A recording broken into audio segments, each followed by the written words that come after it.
macular, más que nada un poquito de fisiopatología, pero más que la fisiopatología me interesa que ustedes entiendan por qué se tratan y por qué se hacen los distintos esquemas de pacientes diabéticos en función de la retinopatía diabética. ¿Ya? Hoy día vamos a ver lo que es la fisiopatología, un poquito de epidemiología, y si no alcanzamos, en el próximo taller que vamos a tener, vamos a ver las distintas terapias que existen en la retinopatía diabética respecto del edema macular: antiangiogénico, corticoide y láser. Entonces, para la próxima reunión que tengamos, que va a ser el 10 de agosto, me gustaría que ustedes revisaran un poquito de corticoide, un poquito de antihigiénico y un poquito de fotocoagulación para que viéramos las indicaciones y discutiéramos caso a caso. Hay una serie de trabajos que tenemos aquí en la presentación que nos van orientando por qué las inyecciones se colocan una vez al mes, por qué las inyecciones se pueden espaciar cuando uno coloca un corticoide como los Sudex, por qué es importante hacer láser y colocar corticoides, etc. ¿Ya? Desde el punto de vista práctico, recordar que la gran causa de los pacientes que pierden agudeza visual actualmente diabéticos, más que porque tengan una proliferación, que cada vez se ve menos, es porque tienen cierto grado de edema de mácula. Y el edema de mácula básicamente se va a producir porque existe una ruptura de la barrera hematorretinal. Más adelante les voy a explicar los dos tipos de barreras y cuál es la importancia de cada una de las barreras. El edema macular difuso o el edema retinal difuso, que también es bien frecuente, generalmente se produce por una filtración vascular. Entonces aquí tenemos la primera diferencia. Los pacientes que tienen edema macular en la zona del polo posterior generalmente son por lesiones de la barrera hematorretinal. Los pacientes que tienen edema retinal periférico, no en el polo posterior, generalmente son por alteraciones de la filtración vascular. Y en el caso de filtración vascular, generalmente por aparición de neobases. En el caso de la ANCA, la retinopatía diabética es una microangiopatía. La prevalencia de la retinopatía diabética en los pacientes tipo 1 es un 40% y en los tipo 2 un 20%. Es la principal causa de ceguera entre los 20 y los 65 años, que es la edad productiva. Entonces es una enfermedad que cada vez va a ir aumentando más. Y de hecho, en las consultas tú ves que cada vez hay más pacientes diabéticos y cada vez más pacientes sanos diabéticos, que vienen a control de su ojo sin tener patología. En Chile entre 6 y el 8%, igual que en otros países como Estados Unidos, Canadá, Argentina y Uruguay, y la prevalencia mundial de la diabetes mellitus en general de 5,4. Entre el 30 y el 50% de los pacientes con retinopatía diabética se encuentran sin diagnóstico.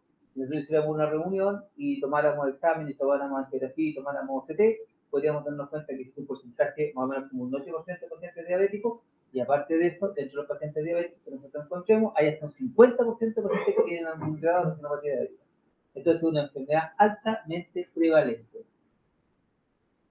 Los edemas maculares no tienen mayor diferencia ni en edad, no tienen mayor diferencia por raza y no tienen mayor diferencia entre diabetes tipo 1 y diabetes tipo 2. Hay que recordar que en promedio cualquier paciente normal tipo 1 o tipo 2 a los 10 años va a tener algún grado de edema macular diabético. El promedio que se describe es de 13,6%. El 12,6% va a presentar cierto grado de edema macular a los 10 años, en el caso de diabetes tipo 2, pero también presenta en el caso de diabetes tipo 1. Entonces, otro concepto: el daño de la mácula no está asociado ni a edad, no está asociado ni a raza, ni está asociado, como uno podría pensar, al tipo de diabetes. En general, todos van a tener edema macular más o menos como un 10% a los 10 años. Esto significa que hay pacientes que sin tener retinopatía diabética, ni proliferativa ni no proliferativa, pueden tener edema macular. Entonces uno tiene que estar siempre pendiente de que el paciente en algún momento va a tener edema macular. Entonces, cuando nosotros enfrentamos un paciente añoso, un paciente con nefropatía, un paciente con cardiopatía, un paciente amputado, vamos a pensar que el paciente está proliferado, retinopatía diabética proliferado. Si tenemos un paciente con insulina, o tenemos un paciente con tratamiento oral, joven, menor de 40 años, pero con más de 10 años de diabetes, seguro que va a tener algún tipo de edema macular. Esto es una cosa que no se nos puede pasar, que los pacientes tengan edema macular. Cuando uno se la hace, más o menos como el 85% de los pacientes con retinopatía diabética que tienen un poquito de edema, el edema se va de forma espontánea, sin necesidad de hacer ningún tipo de tratamiento. Y existe otro estudio en los cuales el 83% se va a los 6 meses. Entonces, cuando nosotros tenemos una retinopatía diabética, si bien es cierto, la retinopatía diabética la vamos a controlar con una panfotocoagulación si tiene rubiosis, tenemos que controlar también que a pesar de que sea una panfotocoagulación, vamos a tener una disminución un poquito del edema macular. No siempre existe mayor edema macular cuando uno hace una fotocoagulación. Normalmente, cuando uno hace una fotocoagulación y tenemos aparición del edema macular después de la fotocoagulación, es porque la orina está demasiado isquémica. Entonces, de ahí la importancia de mezclar a veces la fotocoagulación, por ejemplo, con un corticoide o, por ejemplo, con un antihigiénico previo a la fotocoagulación, principalmente para que no tenga filtraciones por lo posterior. No existe relación ni aumento de riesgo para edema macular diabético ni por sexo ni por edad, como yo les decía. Es un concepto muy importante. Una edad temprana en el momento del diagnóstico en pacientes tipo 2 se asocia en general en una mayor incidencia de edema macular. Cuando uno hace un diagnóstico de un paciente con diabetes tipo 2, durante el primer año, ese paciente puede tener más edema macular. El segundo y el tercer año de diagnosticado, el paciente normalmente, como está mejor compensado, tiene menor cantidad de edema macular. Entonces, un paciente, así como nos mandaban antiguamente a hacerle fondo de ojo a los pacientes diabéticos para ver en qué etapa de su diabetes estaban, pensando que lo que se reflejaba en la orina estaba también en su cuerpo, también tenemos que preocuparnos que el paciente no tenga edema macular en el momento en el cual nosotros nos consultamos. Doctor, ¿usted cómo diagnostica usted el edema macular? No clínicamente por una baja de la huesa visual, por la cartilla de Hamlet, que de repente puede ir un poquito de distorsión, o por su examen. Y de los exámenes básicamente no se ve, porque la angiografía prácticamente no te va a mostrar daños vasculares. ¿Ya? Acuérdate que la barrera hematoretinal, que la vamos a ver después, no se manifiesta a través de una angiografía. Se manifiesta solamente a través del tipo de edema, que es un edema difuso. ¿Usted tiene algún valor en micras de grosor? ¿De mácula? Sí. No, en promedio la mácula mide 250 micras y uno en general podría pensar que el paciente va a tener más o menos edema difuso más de 300 micras. Pero tenéis que correlacionar la mácula que tiene el paciente normal en relación a los incrementos del 10 o del 20% de su grosor normal. Por ejemplo, si mide 50 y en 6 meses está en 300, eso es un 20%, entonces hay que pensar que está teniendo edema macular. Y lo otro con el compromiso de la huesa visual. ¿Ya? A mayor tiempo de evolución de la retinopatía diabética, obviamente la evolución del edema macular también va aumentando, pero no son correlacionados. Entonces, un paciente que tiene 50 años de diabetes no va a tener 50 años más de edema macular. Acordemos que el edema macular puede aparecer a los 10 años casi el 30%. Lo mismo en relación a la evolución del edema macular y la diabetes mellitus, en general, entre los 5 y los 10 años, cuando nosotros tenemos el mayor brote de presencia de edema macular, después el paciente está más o menos compensado, va a tener menos edema en general. La incidencia del edema macular en la diabetes tipo 1, a los primeros 4 años un 2%, a los 10 años más o menos como un 2% anual, con un máximo de 10. Y si se fijan, en el caso de la diabetes mellitus tipo 2, a los 10 años la presencia de edema macular, en promedio, el porcentaje de un 2%, con un máximo también de 10. No tiene diferencia. Esto es importante, el edema macular según la severidad de la diabetes. Si tenemos una diabetes tipo 1 y está en etapa proliferativa, ese paciente va a tener mayor riesgo de tener edema macular. Si está en etapa proliferativa, la clínica dice que el paciente va a tener menos riesgo de tener edema macular. A diferencia de un diabético tipo 2. El diabético tipo 2 tiene más edema macular cuando está más proliferado. Entonces, ¿qué significa? Que un paciente en el cual nosotros vemos una retinopatía diabética suave, que está con insulina, puede tener más edema macular que un paciente que tiene una retinopatía diabética suave y está solamente con tratamiento oral. Entonces, pacientes con insulina, pacientes jóvenes, pacientes que tienen 10 años, probablemente no van a tener retinopatía diabética, ni preproliferativa ni proliferativa, pero sí van a tener edema macular. En cambio, un paciente tipo 2, mayor, que no tiene retinopatía diabética, es muy poco probable que tenga edema macular.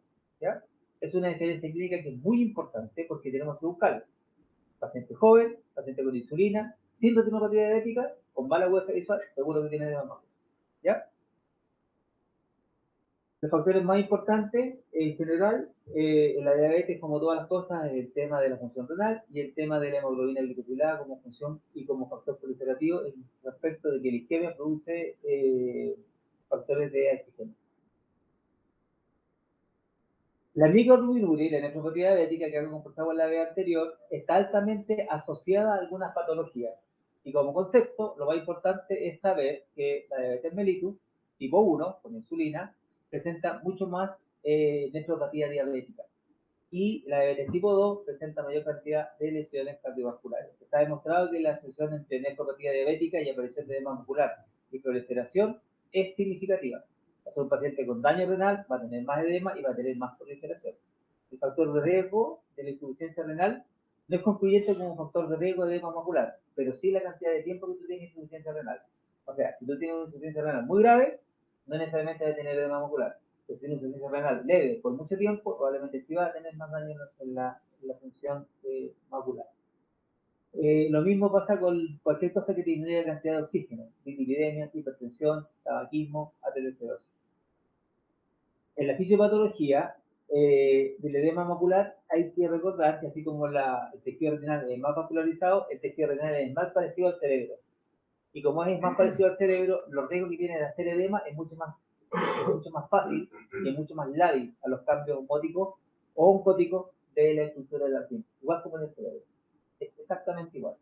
Por eso que en ocasiones, bueno, y es importante usar diuréticos cuando tienen mucho edema retinal.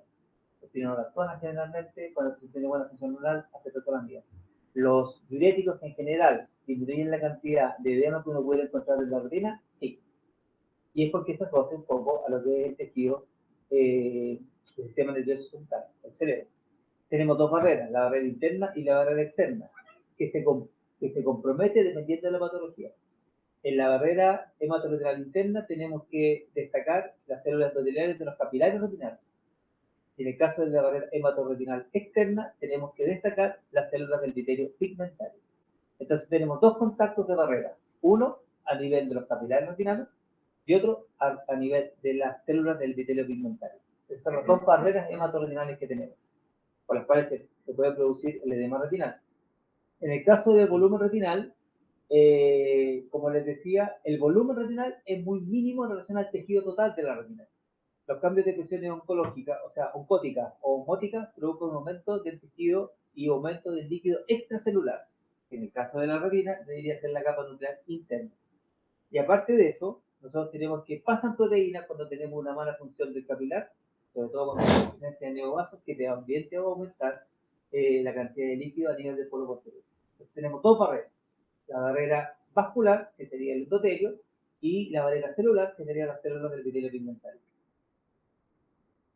Distintas patologías afectan las distintas barreras. Por ejemplo, la barrera interna puede presentarse afectada por la trombosis, por cirugía, en el caso de la cirugía de lente intraocular, por hipertensión grave, por ejemplo en el caso de eclampsia o una crisis hipertensiva, por patologías inflamatorias como uveitis o por patologías asociadas a retinopatía por radiación, por ejemplo cuando tienen un tumor irradiado a nivel coroideo. La barrera externa generalmente se altera cuando tenemos tumores y generalmente se altera cuando tenemos degeneración macular relacionada a la edad. Sin embargo, la barrera externa y la barrera interna, tanto las células endoteliales como la alteración a nivel del epitelio pigmentario, se ve mucho más frecuente en diabetes mellitus y en edema macular. Por eso que lo que nosotros más tenemos en edema macular es la edema macular en pacientes diabéticos. Entonces tenemos distintas causas de edemas maculares, sin embargo la más frecuente es el edema macular producido por diabetes, que es capaz de alterar la barrera externa y la barrera interna. Por eso que hay más. Lo otro solamente provocan alteraciones en la pura estructura. Si ustedes ven el cuadro, si la barrera externa es el epitelio pigmentario y tenemos pacientes con neovaso o con degeneración macular, nosotros nos vamos a dar cuenta que los pacientes tienen filtración, pero es muy raro que tengan un edema difuso o es muy raro que tengan un edema quístico, porque lo que se altera es el epitelio pigmentario. Distinto en el caso de la trombosis, que es lo que ustedes más van a ver. Los pacientes de trombosis isquémica, trombosis centrales, tienen mucho edema. Y como tienen mucho edema, ¿por qué lo tienen? Porque lo que más se les afecta es el endotelio capilar. Entonces ahí tenemos también otra diferencia. Los pacientes que tienen alteración de la barrera externa, epitelio pigmentario, como son las degeneraciones maculares, esos pacientes no tienen edema difuso, tienen solamente filtraciones. Porque no tienen alteración del endotelio, tienen alteración de las células epitelio pigmentario. En cambio, las trombosis tienen mucho edema. ¿Por qué tienen mucho edema? Porque se le altera el endotelio y no el epitelio pigmentario. ¿Ya? El punto de los edemas maculares, tenemos los edemas maculares focales, que también circunscritos, están en el colo posterior, presentan exudados, si uno toma una angiografía presentan zonas de isquemia y generalmente afectan al espacio que ustedes se trata. Es raro que los edemas focales afecten más que nada a la fobia. En este punto es importante siempre tomar una angiografía, porque la vez anterior yo le expliqué que lo más grave que le podía pasar al paciente diabético, aparte de tener isquemia periférica, era tener isquemia en la fobia. Porque los pacientes que tienen isquemia fobial o isquemia macular nunca van a recuperar la visión. Nunca. O sea, tú le decías al paciente, se va a hacer láser, pero nunca recupera la visión. Usted se va a poner inyecciones, nunca va a resolver. Usted se va a poner corticoides, nunca va a resolver. Porque ya tuvo isquemia en la mácula. ¿Ya? Entonces, si tenemos un edema macular focal, que en la etiología tenemos una isquemia macular o una isquemia foveal, tenemos que decirle al paciente que todo el tratamiento que le hagamos es un tratamiento solamente para que esto no avance, porque no se le va a quitar, incluso se le va a empeorar. ¿Ya? En los edemas maculares difusos existe alteración de la barrera hematorenal externa y de la barrera hematorenal interna. El edema difuso es el más típico del paciente diabético, que es cuando el paciente tiene un edema en colchón, como una placa. Y es bastante simétrica, no tiene síndrome de tracción, ni tampoco tiene muchos quistes. En general, yo te diría que el edema macular difuso es el más frecuente que nosotros vamos a encontrar en la clínica y sobre todo en los CT. Normalmente los edemas maculares difusos tienen extensas zonas de hemorragia, tienen microaneurisma, tienen exudado y en el caso de esta foto el paciente tiene un poquito de obstrucción vascular, puede estar asociado a trombosis venosa y el examen de los CT va a tener un edema macular un poquito como esponjoide, que es como una cosa más plana, o incluso pueden haber con unos pilares. En el caso de edema macular traccional, que también es posible tener en la retinopatía diabética, el edema macular traccional se puede presentar, por ejemplo, en los pacientes que nosotros tenemos un desprendimiento de vidrio posterior, o un paciente que por rubiosis le estamos poniendo, por ejemplo, una inyección intravítrea. La inyección intravítrea de por sí te provoca un desprendimiento del vidrio posterior por solo hecho de funcional. De hecho, uno puede tener un pseudoagujero macular con una membrana de tracción, uno le mete una aguja al ojito y la aguja es capaz de generar un desprendimiento del vidrio posterior y te puede liberar el agujero macular y disminuir. Entonces, en el caso de los pacientes que son inyectados y que son diabéticos, que no tienen edema macular, los pacientes lamentablemente pueden tener edema macular después de la inyección de un antiangénico por la punción, porque se produce o una tracción del vidrio posterior que tracciona la mácula o una tracción de los neovasos que están en la arcada temporales superiores e inferiores que traccionan la mácula. ¿Ya? No siempre poner una inyección con antiangénico es inocuo. La inyección que uno coloca con antiangénico por la punción puede provocar tracción y por la punción puede provocar desprendimiento del vidrio posterior. Si esto fuera un agujero y te ponen la inyección y está muy proliferado, esto lo transformáis, por ejemplo, en el caso de abajo, en un agujero macular abierto. En el caso del tratamiento del edema macular, el tratamiento del edema macular debe consistir siempre en el control metabólico de la diabetes, función renal, hemoglobina glicosilada y factores de riesgo que provoquen hipoxia o isquemia retinal. Función renal, función cardíaca, función respiratoria, lípidos, tratamiento asociado a limitaciones crónicas del flujo aéreo. La fotocoagulación todavía tiene su espacio. Actualmente casi no se fotocoagula la mácula. Antiguamente se utilizaban fotocoagulaciones umbrales, que consistían en usar menor cantidad de poder en el láser. Se podían hacer rejillas maculares, se podían hacer láseres subumbrales en el papilo macular, o se podía hacer una C invertida, que uno hacía láser en toda la parte periférica de la fobia y estaba solamente en la mácula papilar sin láser. La fotocoagulación en rejilla en los lechos capilares cuando existe un edema retinal difuso es súper efectivo y el tratamiento con láser tiene resultados muy diversos respecto a las agudezas finales logradas. ¿Ya? Eso también es así. Todos los pacientes que se hacen láser, como lo conversamos la vez anterior, por el solo mecanismo de hacer láser y distribuir los flujos sanguíneos, el paciente siempre va a ver menos. Un paciente que se hace láser ve menos. Entonces, lo primero que uno tiene que decirle al paciente que va a ser operado de láser por retinopatía diabética, que después del láser va a ver menos, se va a encaminar más. Después que el paciente pueda ver un poquito más, va a depender de qué manera puede distribuir su flujo sanguíneo en el polo posterior. Acuérdense que el láser se hace para que no llegue sangre a la periferia, que no sirve para nada, en el caso de un diabético, porque el campo visual no le va a interesar, le va a interesar la huesa visual, y se distribuye en la parte más central que es el polo posterior. Existen dos tipos de estudios en relación al tipo de fotocoagulación, en relación a la intensidad de la fotocoagulación y en relación a la forma. Básicamente lo que habría que recordar sería que el láser distribuye el foco sanguíneo, el láser es bueno cuando tiene edemas retinales, que puede hacer una rejilla en todo el edema macular para cauterizar los pasos para que no sigan proliferando. La fotocoagulación focal en el polo posterior solamente cuando hay focos bien concretos de edema. ¿Por qué usted cree que las exudaciones retinales presentan de repente exudados serios alrededor y tiene una sola penetración en el centro? Porque el vaso que está filtrando. El vaso que pierde el perisquito y este es el que filtra. Normalmente es el que filtra y normalmente la retina con los exudados contiene el edema. Cuando uno ve un edema macular importante y alrededor del edema ve un exudado como circinado que lo está rodeando, el exudado es un mecanismo de defensa que tiene la retina para contener ese edema, para que no siga avanzando. Si ustedes se dan cuenta, clínicamente después de la exudación no hay más edema. Tiene mancha rosada, tenía un edema, lo puedes buscar con la lupa, se ve con la lupa no está como gordito, salir del exudado circinado y no hay nada, es porque lo contiene. Cuando uno hace una barrera respecto de un láser, uno puede hacer rejilla o uno puede hacer una barrera periférica. Cuando uno opera, por ejemplo, un microaneurisma retinal, hace lo mismo.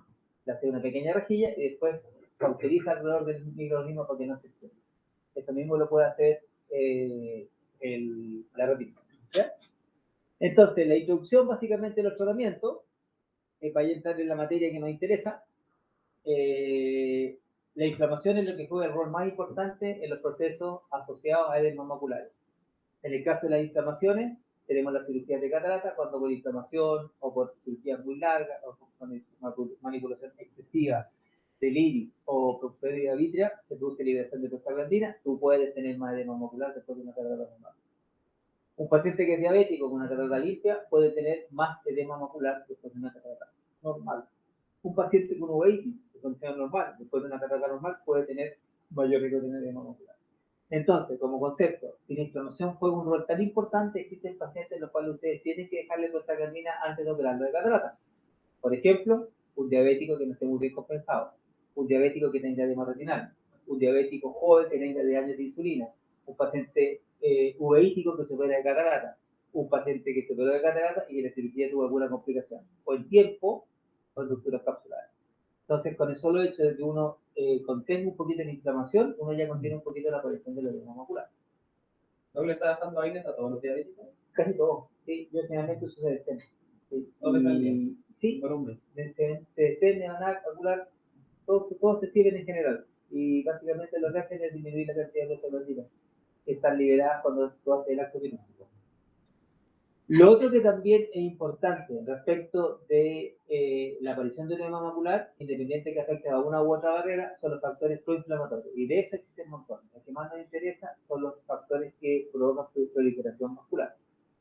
Yo en lo particular, en los pacientes que me hacen edema macular, que son diabéticos, voy a estar con un antiinflamatorio y me hacen disminución de la gota visual a la segunda semana, en general le coloco algún antihigiénico. Aparte de dejarle spironolactona y aparte de dejarle algún antiinflamatorio. Y el antihigiénico se lo dejo como un anti-VEGF, porque está demostrado que factores proinflamatorios, el que más conocemos, el VEGF, que generan mayor riesgo de tener edema macular. El edema macular, cuando tú lo pesquisas por baja agudeza visual, no se ve la arqueografía, acuérdense, se ve solamente el examen de CT. Entonces, un paciente que se opera con una catarata limpia, sin tener problemas de retina, sin tener problemas de edemas maculares, diabético, uveítico o de otro tipo, que me hace una buena agudeza visual en el postoperatorio y en la segunda semana me consulta porque el paciente está viendo menos, y lo primero que tengo que pensar es que me hizo un edema macular. Y si me hizo un edema macular y no lo veo, más un CT. Y el examen de CT, si me va a decir un edema macular, o uno le deja diurético, o uno mantiene el antiinflamatorio, que es la gotita, o le coloca algo que le ayuda a los factores proinflamatorios, que en el caso de el que más ayuda son los antiinflamatorios. ¿Ya? El más económico, el menos complicado y el que no tiene menos especificidad va a ser el Avastin. No tienes para qué colocarle un Lucet ni para qué colocarle una Ilea, lo que estoy manejando son los anti-VEGF que están elevados en los pacientes diabéticos.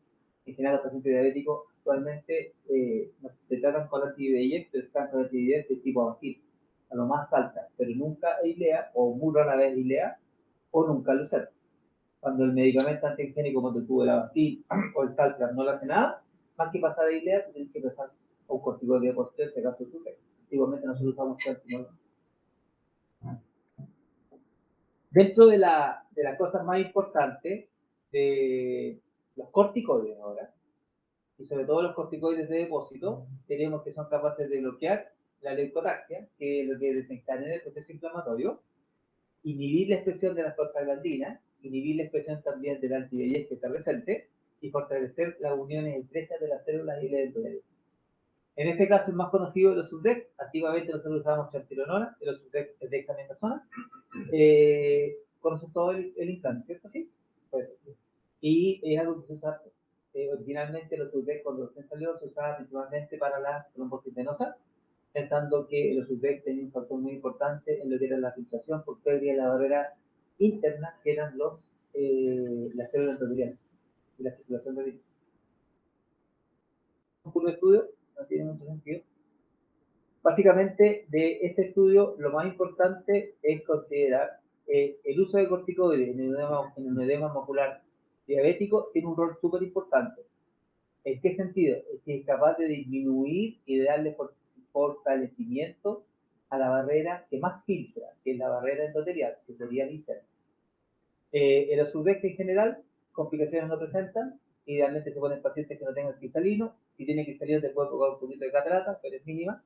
Las alzas de presión en la práctica no existen, tú te puedes subir la presión después de instalado el Ozurdex al mes, y lo traes con timolol o con algún medicamento, ponte tú, del tipo acetazolamida o glaucopensil, doxolamida, van a andar bien, no tienen problema. El Ozurdex no dura 6 meses, dura 4 meses. El pic del tratamiento, el pic de la indicación del Ozurdex es al mes. Al mes vamos a tener el máximo efecto del Ozurdex, vamos a tener la máxima aumento de hipertensión intraocular, y al cuarto mes ya prácticamente, si tenemos pellet, no vamos a tener efecto del corticoide. Eso también es importante, no dura 6 meses. Este es lo mismo. El Ozurdex en general tiene su espacio, y tiene su espacio principalmente en el seguimiento de los pacientes. El edema macular con el Ozurdex mejora la agudeza visual y mejora el grosor macular. Cuando uno hace láser focal, nunca mejora la agudeza visual. Simplemente puedes evitar que el edema siga progresando, se siga extendiendo en área. En cambio, cuando tú agregas un corticoide, el corticoide te va a permitir disminuir el grosor y te va a permitir mejorar la agudeza visual. Entonces, existe una eficacia de los Ozurdex, que en el caso de mis pacientes yo lo he visto más o menos como el mes, y en el caso de la ausencia de los Ozurdex como medicamento que permite disminuir el edema a los 4 meses, 5 meses. Lo que sí permite los Ozurdex es, en un paciente que le hacemos láser, tener alguna chance de mejorar la agudeza visual, y en un paciente que estamos colocando mucho Bastil o mucho Saltra, muy seguido, que no pasa nada con el edema de la mácula, que uno va a distanciar las inyecciones de Bastil. Pero es una muy buena indicación el corticoide cuando no tiene respuesta después del tercero o cuarto dosis de antihistamínico. Si no tuvieron los antihistamínicos, no van a andar. ¿Ya? No quiero colocar todos los cambios solamente, no, en todo. ¿Sí? Y después. Es que no hacen tanta catarata. En la clínica no hacen tanta catarata. Lo que más tiene con el Ozurdex son problemas asociados a la incomodidad del implante. Si el paciente tiene vitrio, el Ozurdex no es necesario ponerle punto. Si el paciente está vitrectomizado, tiene que ponerle un puntito porque tiene mucho humor acuoso. Te veo que hemorragia subconjuntival, es un poquito más doloroso que el antihigiénico, el implante. Yo el implante lo pongo con sedación, los antihigiénicos de la inyección en vitro lo pongo sin sedación, una profilaxis con povidona y uso de alguna Moxo, digamos, gratis, okay, ¿ya? Generalmente yo lo uso por 3 días, cada 8 horas, pero más que nada para tranquilidad, ¿ya? En el caso de la eficacia de los Urdex y de la fotocoagulación láser, que también es una buena alternativa, básicamente está referida a que los pacientes van a ganar agudeza visual. ¿Ya? Existe un espacio donde el paciente puede ganar agudeza visual una vez que uno le hace láser focal. Este otro estudio clínico que ve exactamente lo mismo. Aquí un poquito lo que tú me preguntabas, los criterios de inclusión generalmente considerados de una mácula normal, uno siempre piensa que la mácula normal mide 250 micras, pero tiene poca importancia el grosor de la mácula normal. Lo que tiene importancia es la progresión de la mácula según tu seguimiento, para ver cuánto es lo que te va aumentando. Una mácula normal de 250, uno podría ser tan normal. Una mácula normal de 300, o un hueso de 1, puede estar normal. Pero una mácula o un grosor foveal de 180 puede estar pésimo, porque puede tener una atrofia del área macular. Entonces, más que un valor, es importante cómo se comporta el edema de mácula en función de los controles que tú le estás haciendo a tu paciente. Una mácula gruesa, con buena agudeza visual, a lo mejor siempre fue gruesa. A lo mejor el paciente tuvo un edema macular clínico de joven, nunca se lo trató, tuvo alteración de la barrera hematorenal interna, tuvo alteración de la barrera hematorenal externa y quedó con un edema esponjoideo, pero que tiene todavía su marcada escotadura foveal. Pero lo importante es promedio 250, generalmente de macular maduro de 300, pero que ustedes vean cuánto es el porcentaje del edema macular que está teniendo el paciente. Lo otro que también es importante es el grosor coroideo. Mientras mayor grosor coroideo tienen los pacientes después de la OCT, que se puede medir bajo el epitelio pigmentario, tienen mayor tiempo de proceso inflamatorio. Un paciente con un grosor coroideo importante, con edema macular de 300, yo podría pensar que esto es crónico. Un paciente con edema macular de 300, con epitelio pigmentario normal y con inflamación coroidea o grosor coroideo 0 o muy poquito, eso es mucho más agudo. También es importante. La OCT también tendrá información del espesor o del grosor coroideo. Esto es lo mismo que el esquema donde se evaluaron los pacientes para ver cómo llegaron al tratamiento. Esta es la metodología, los criterios de inclusión.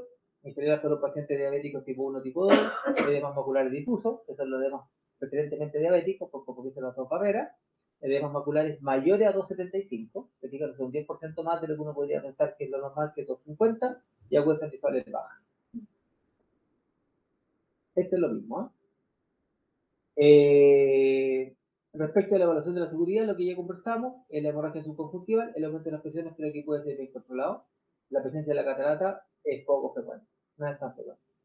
Y el abandono del tratamiento es muy bajito, porque como se pone la inyección una sola vez, después tendréis que controlarlo y en el caso del hospital es una súper buena medida poner un paciente que no se va a venir a colocar inyecciones si el paciente más encima tiene mucho edema ocular y tú le hiciste el láser periférico, láser focal, y tú pensáis que el edema no se le va a ir, le pones un Sutec, lo controláis por también. Es mucho más práctico colocar un Sutec en el hospital, por ese punto de vista, que colocar inyecciones. Los pacientes que fueron tratados entonces con Azutex y con láser tenían el doble de probabilidad de ganar al menos 10 letras. 10 letras más o menos son como 2 o 3 líneas, no más que eso. Tenían menor edema macular, a la OCT, en relación al porcentaje de edema que tenían antes.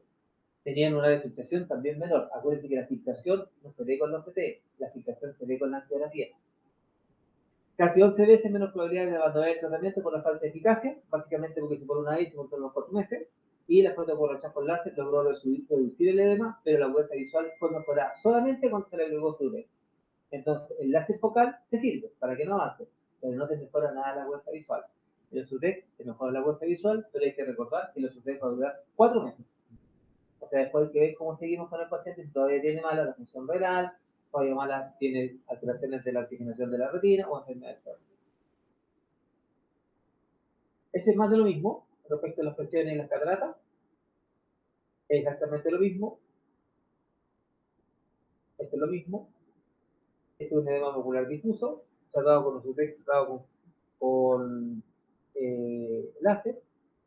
Y lo que vamos a ver ahora va a ser el tema de los antiangénicos. Los antiangiogénicos, como concepto, para lo que realmente nos sirven, es para evitar la proliferación respecto de los neovasos retinales.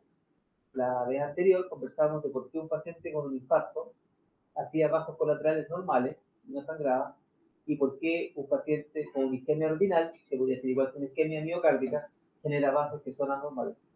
Es solamente porque los vasos de la retina son anormales. La calidad de los pericitos o del suelo de minerales es muy mala. ¿Y por qué es mala? Porque no tienen oxigenación. En cambio, los vasos colaterales o los vasos que se producen en un infarto cardíaco son normales porque son normales. No tienen alteraciones ni aumentos del DIE, no tienen mayores factores de la ciclocascada de las prostaglandinas, etc. Entonces, el antiangiogénico como factor de anti-angiogénesis es el más importante porque los pacientes con isquemia retinal tienen muy altos los factores de crecimiento y progresión vascular, que es lo mismo que pasa con los niños de retinopatía del prematuro. Los niños de retinopatía del prematuro generan neovasos porque la isquemia que genera su prematurez en la periferia no les permite formar vasos de buena calidad. Por eso muchas veces los niños con retinopatía del prematuro solo se inyectan, ni siquiera se las hacen, solo se inyectan. ¿Para qué? Para que no tengan niveles tan altos de factores de crecimiento vascular. En el caso de las distintas estrategias que se han utilizado en el edema macular, la aparición del antiangénico ha sido un cambio importante, pero siempre contenido. ¿En qué sentido? Tú no le puedes poner 50 inyecciones de Avastin a un paciente que no va a andar bien. O sea, normalmente en el caso profesional de lo que hago yo, le coloco Avastin 3 veces, no pasa nada con el Avastin, le pongo Suldex, distancia un poquito los Avastines y veo cómo está el vídeo. Hay pacientes que muchas veces tú le sacas la tracción vítea o le sacas el vídeo y el paciente tiene la mejor oxigenación de la retina.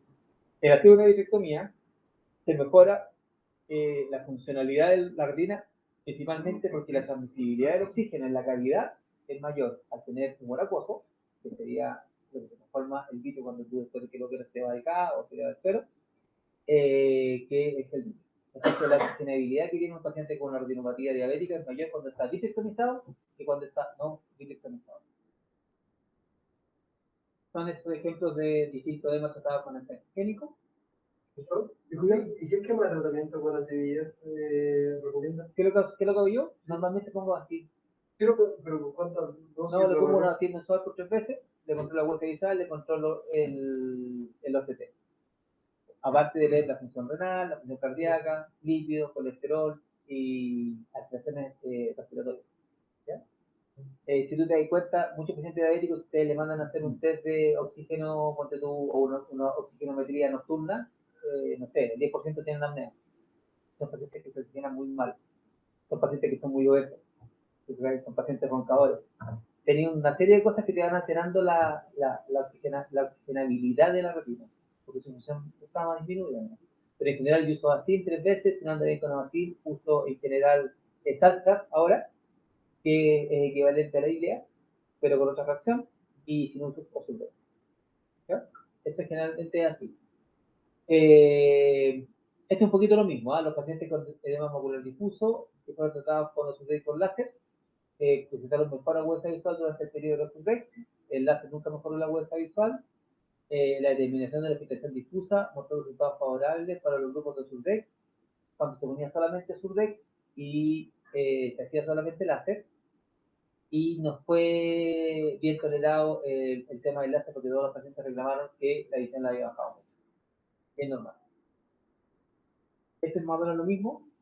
Existe una terapia combinada que es la terapia del láser más el antihigiénico, que también sirve.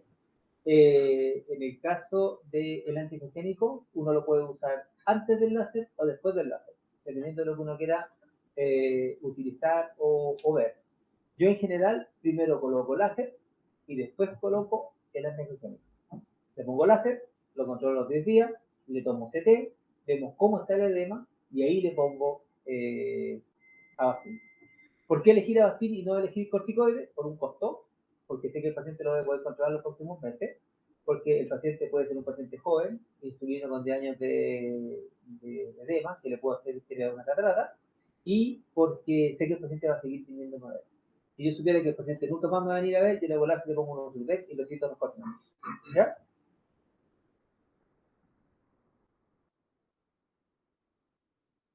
En relación a los cumplimientos de los tratamientos, los pacientes normalmente en el hospital también se hace láser y realmente se pierde. Después nunca más vuelven a hacerse láser por dolor, nunca más vuelven a hacerlo porque lo encontraron en hora, y generalmente uno no logra hacer toda la fotopoblación que uno quisiera.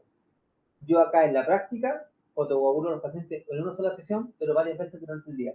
O sea que vengan una vez y los fotocoagulo varias veces hasta completar la manfotocolación total. El mayor riesgo que tiene ese es el edema macular. Tengo que estar muy seguro que el paciente no tiene riesgo para hacer edema macular después de la manfotocoagulación. Y el otro riesgo es que el paciente me haga un coroide. También tengo que estar muy pendiente de que el paciente no me haga un coroide. El coroide se ve semanas después que le hiciste el láser. No al tiro.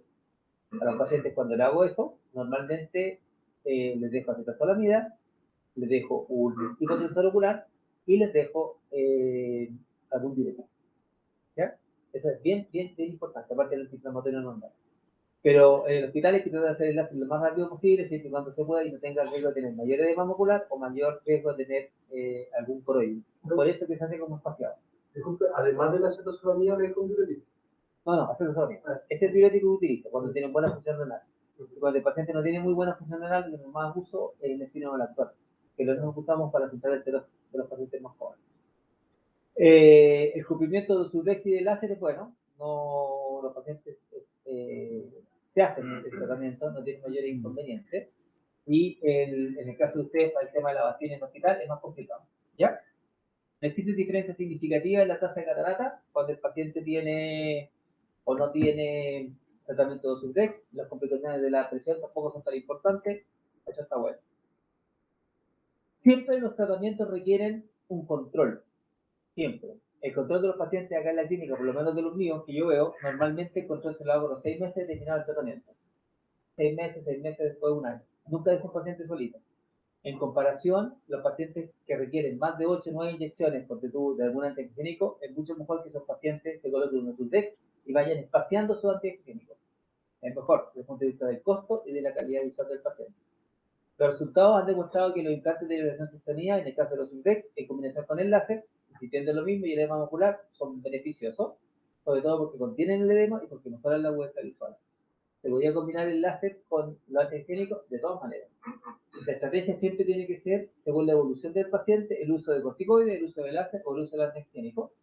El láser sigue teniendo su rol, no es una cosa que no se haga. Los corticoides continúan siendo usados en los pacientes, pueden usarse en pacientes con catarata sin ningún problema. También uno a veces usa triamcinolona como un corticoide de depósito subtenoniano, también te sirve. El paradigma actual de tratamiento siempre se ha ido desplazando, que usemos cada vez más antihigiénico, y de hecho estamos usando mucho más antihigiénico por todos sus beneficios, agudezas visuales y mejoría anatómica. Respecto a la mejoría anatómica del antihigiénico, lo más importante es el tema de los neovasos. El antihigiénico disminuye la formación de neovasos o la detiene. Entonces, frente a un corticoide que no hace nada con los neovasos, es mucho mejor un antihigiénico. El neovaso me va a servir mucho para un paciente con un edema macular crónico, difuso, refractario al tratamiento, sin neovaso. Entonces, si el paciente tiene neovaso, puede tener que ponerle o Sudrex, que es el corticoide, más un antihigiénico, porque los Sudrex no van a hacer nada con los neovasos. Entonces, eso es lo que uno tiene que ir viendo y evaluando caso a caso. El control metabólico, como lo conversamos la otra vez, la prevención del edema macular, sabiendo que el edema macular va a aparecer más o menos como a los 10 años de un paciente que tenga alguna patología, y el edema macular no tiene relación ni con la edad ni con el sexo, tampoco tiene relación con la gravedad de la enfermedad, sino que más bien con el tiempo evolutivo, y que idealmente tenemos que tener terapia combinada. Y en la terapia combinada, como para que se vaya en la mente, el láser tiene su espacio, el Ozurdex es muy bueno cuando tenemos edemas maculares y le hacemos láser y queremos mejorar la agudeza visual, pero no tiene ningún rol cuando se usa solo, si es que tiene neovaso. Cuando existe el neovaso, de hecho, buscar usar antihigiénico. Y en esquema de 3 inyecciones y viendo cómo va. ¿Ya? Eso es más o menos lo que estamos haciendo nosotros acá en la clínica. Esto después se lo va a bajar el Richie para que ustedes lo tengan y le echen una miradita a los trabajos. Ahora, este trabajo que yo les muestro son todos antiguos. Y es la gracia que tengan los trabajos antiguos, porque cuando tú empiezas a combinar cosas, lo que tiene más valor es lo antiguo, no lo nuevo, porque lo nuevo tú lo vas cambiando. ¿Te fijas? Antiguamente uno decía, ponemos Sudrex, pero nos va a subir la presión. No sube tanto.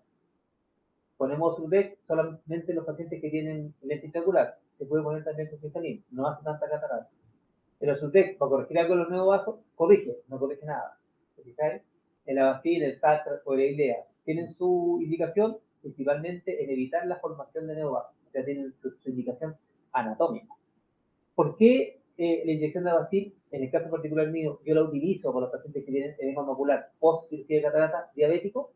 Porque los niveles de anti-VEGF, o sea, de VEGF que tienen son muy altos.